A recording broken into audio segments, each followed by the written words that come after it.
Как предпочиташ да играеш, както беше миналата година турнирът в 3 малки зали или както е сега в една голяма зала с много маси?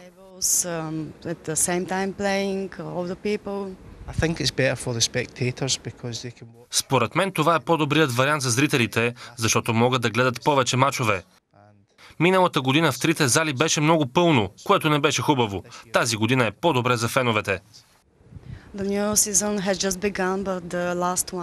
Новият сезон вече започна, но предишният свърши неотдавна. Ти спечели 25-та си титла от ранкинг турнир, но доволен ли си от резултатите си през миналия сезон като цяло? Не, миналия сезон започнах много добре, но след като си тръгнах от България, не играх добре. Надявам се с връщането си тук да си върна и формата. Този сезон играя с нова щека. Чувствам се по-добре и се надявам на по-силен сезон. Какви са целите ти за този сезон?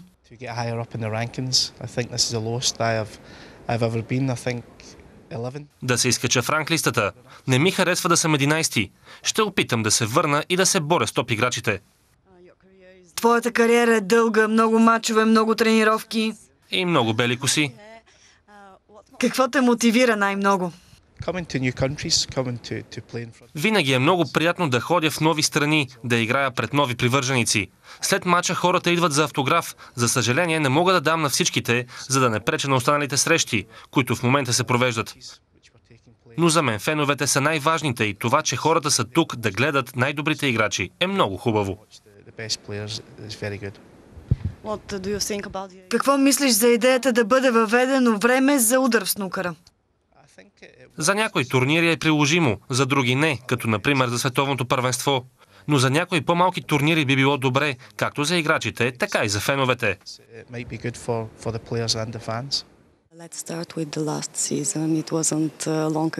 Миналият сезон свърши съвсем наскоро. Ти показа постоянство в играта си и завърши втори в световната ранглиста.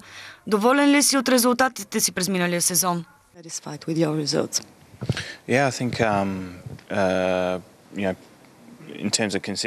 С постоянството, което показах, бих казал, че това е най-добрият ми сезон до сега. Стигнах до 4 финала, спечелих China Open, с малко повече късмет можех да спечеля и още някой голям турнир. Като цяло бих казал, че е най-добрият ми сезон до сега. Отпаднах рано от световното първенство. Да, ако спечелиш световното, това би направило сезонът ти най-добър, но като изключим надпреварата в Крусибъл, бих казал, че това беше най-добрият ми сезон. Да, разочарован съм като губя, но като цяло съм много доволен от играта си през целия сезон.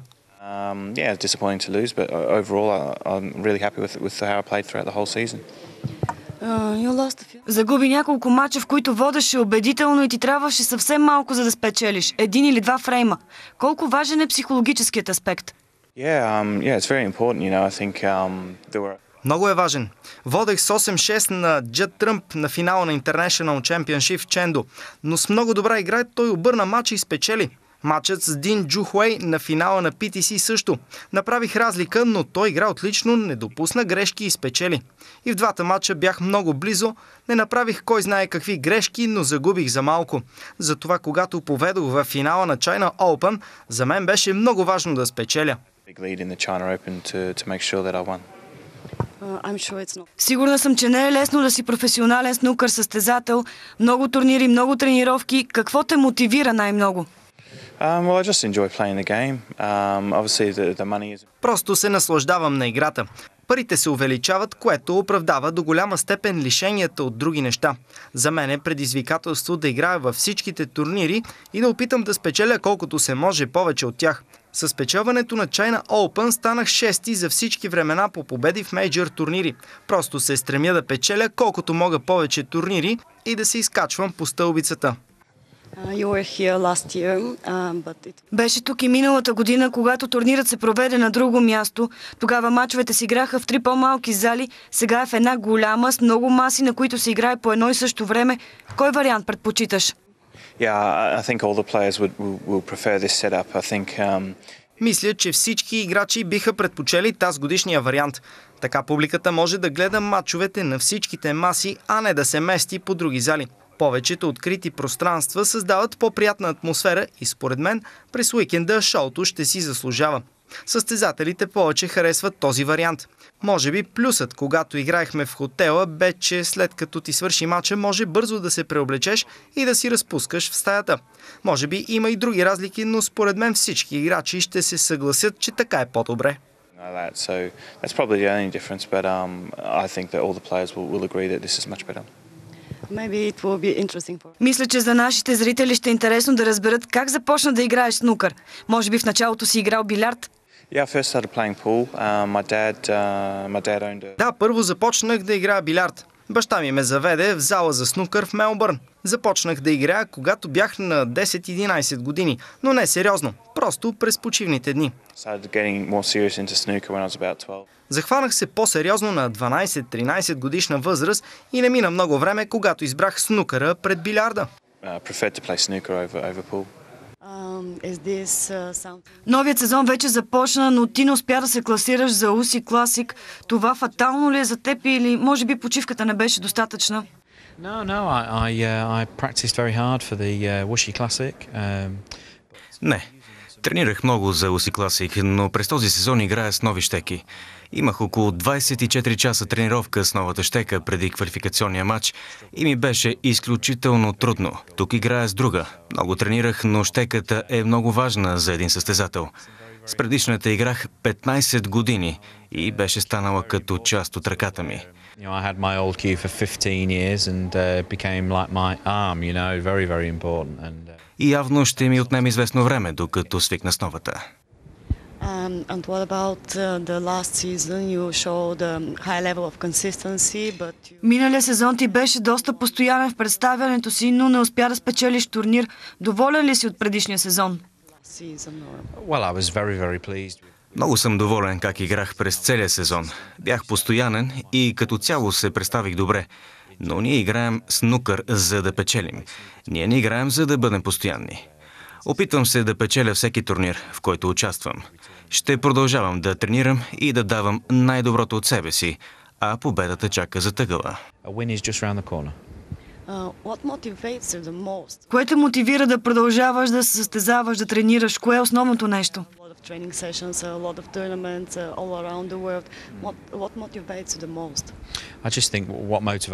Това, което ме мотивира е, когато приключа с кариерата си, например след 20 години, да мога да кажа, че дадох най-доброто от себе си, че опитах и реализирах потенциала си. Затова всеки ден се опитвам да ставам по-добър. За мен това е най-голямата мотивация. Какво мислиш за идеята да бъде въведено времетраене за изпълнение на удар? Според мен часовниците са страхотна идея. Според мен те се приемат много добре във Висшата лига. Мисля, че и публиката би ги предпочела. Това е добра идея. По-бавните играчи обаче не мислят така. Според мен някои играчи прекалено много бавят играта. Понякога това е част от тактиката им. Мисля, че това трябва да спре. Нямам предвид да се въведе изключително кратко време, но може би 45 секунди или минута. Това е важно.